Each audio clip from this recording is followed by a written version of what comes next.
മക്കളെ, അപ്പം നമ്മുടെ ഓഗസ്റ്റ് 10-ാം തീയതിയാണ് നമ്മുടെ ഓണം എക്സാം സ്റ്റാർട്ട് ചെയ്യുന്നത്. +2 ആയതുകൊണ്ട് തന്നെ നിങ്ങളുടെ ആദ്യത്തെ എക്സാം ആയിരിക്കും നിങ്ങൾ ഫേസ് ചെയ്യാൻ പോകുന്നത്.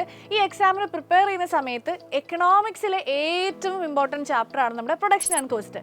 അതിലെ ഏറ്റവും ഇമ്പോർട്ടൻറ്റ് കൺസെപ്റ്റുകളാണ് മിസ് സിമ്പിളായിട്ട് പറഞ്ഞുതരാൻ വേണ്ടി പോകുന്നത്. നമ്മളിവിടെ ആദ്യം പഠിക്കുന്ന കൺസെപ്റ്റാണ് ഷോർട്ട് റണ്ണും ലോങ് റണ്ണും. ഷോർട്ട് റൺ എന്ന് പറയുമ്പോഴത്തേക്കും ടൈം പീരീഡ് അടിയിലാണ് ഇത് രണ്ടും പഠിക്കുന്നത്. അതായത് ടൈം പീരീഡ് എന്ന കൺസെപ്റ്റിൽ നമുക്ക് രണ്ടായിട്ട് തിരിക്കാം, short run and long run. Short run എന്ന് പറയുമ്പോൾ മിക്ക കുട്ടികൾ വിചാരിച്ചിരിക്കുന്നത് ചെറിയ കാലയളവിലേക്കുള്ള എന്തോ ആണ്. പക്ഷെ അങ്ങനെയല്ല.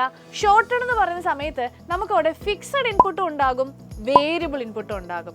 ഫിക്സഡ് ഇൻപുട്ട് എന്ന് പറയുന്നത് ഫോർ എക്സാമ്പിൾ നമുക്ക് ആ ബിൽഡിങ്ങിൻ്റെ സൈസ് അത് നമുക്ക് കൂട്ടാനും കുറയ്ക്കാനും പറ്റത്തില്ല. എങ്ങനെയാണോ ബിൽഡിംഗ് ഉള്ളത് അതേപോലെ നമ്മൾ വെച്ചിരിക്കണം. ഇങ്ങനെ നമുക്ക് മാറ്റം വരുത്താൻ പറ്റാത്ത ഇൻപുട്ടുകളെയാണ് നമ്മൾ എന്ത് വിളിക്കുന്നത്? ഫിക്സഡ് ഇൻപുട്ടുകൾ എന്ന് വിളിക്കുന്നത്. ഇനി വേരിയബിൾ ഇൻപുട്സ് ഉണ്ട്. എന്താണ് വേരിയബിൾ ഇൻപുട്സ് എന്ന് പറഞ്ഞു കഴിഞ്ഞാൽ നമുക്ക് മാറ്റം വരുത്താൻ പറ്റുന്ന ഇൻപുട്സ് ആണ്. For example raw materials. ഒരു കേക്ക് ഉണ്ടാക്കുന്ന സമയത്ത് നമുക്ക് ആ മൈദയുടെയും ഷുഗറിൻ്റെയും അളവ് എന്ത് ചെയ്യാൻ വേണ്ടി പറ്റും? കൂട്ടാനും കുറയ്ക്കാനും ഒക്കെ ചെയ്യാൻ വേണ്ടി പറ്റും.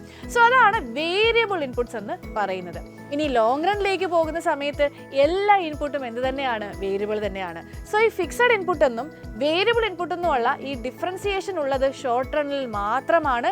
ലോങ് റണ്ണിലേക്ക് പോകുന്ന സമയത്ത് അവിടെ ഫിക്സഡ് ഇൻപുട്ടുകളില്ല, എല്ലാം വേരിയബിൾ ഇൻപുട്ടുകൾ മാത്രമാണ്. അപ്പോൾ നമുക്കിങ്ങനെ ഒരുപാട് കൺസെപ്റ്റുകൾ പഠിച്ച് തീർക്കാനുണ്ട്. നമുക്ക് 3 ചാപ്റ്റേഴ്സ് ആണുള്ളത്. നിങ്ങൾ സിസ്റ്റമാറ്റിക്കലി എല്ലാ കാര്യങ്ങളും പഠിച്ച് തീർക്കണം.